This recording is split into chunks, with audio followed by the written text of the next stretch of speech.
കൊണ്ടുവന്ന് നിങ്ങളുടെ അടുപ്പിൻ്റെ ചോട്ടിൽ ആ അടുപ്പ് കത്തിച്ച് നിങ്ങൾ കലം വെച്ച് കഴിഞ്ഞ് അരി കഴുകി കലം വെച്ച് കഴിഞ്ഞാൽ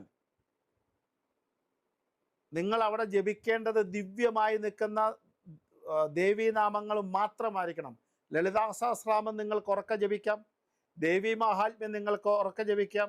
സർവമംഗളമംഗല്യേ ശിവേ സർവാർത്ഥ സാധികേ ശരണ്യേ ത്രയംബകേ ഗൗരി നാരായണീ നമസ്തുതി എന്നും പറഞ്ഞ് ഒന്നും അറിയാൻ മേലാത്ത അത്രയെങ്കിലും ജപിക്കുക. ആ നാമജപത്താൽ നമ്മുടെ മനസ്സിൽ നമ്മൾ കൂട്ടുന്ന ആ പൊങ്കാല അടുപ്പിൻ്റെ മുമ്പിൽ ആ ഭഗവതി നമ്മുടെ സങ്കടങ്ങൾ കേൾക്കാൻ, നമ്മുടെ വിഷമതകൾ കേൾക്കാൻ, നമ്മൾ ചെയ്യുന്ന ഏത് ആഗ്രഹത്തിലാണെന്ന് അത് പ്രാർത്ഥിക്കാൻ വേണ്ടി ആ ഭഗവതിയെ നമ്മൾ മുമ്പിൽ കണ്ടുകൊണ്ട് ആ ഭഗവതിയുടെ മുമ്പിൽ ആ ഭഗവതിക്ക് തയ്യാറാക്കുന്ന പ്രസാദത്തെ മാത്രം നമ്മൾ ശ്രദ്ധിച്ചുകൊണ്ട് വൃത്തിയായിട്ട് ശുദ്ധമായ മനസ്സോടുകൂടി ചെയ്യുക.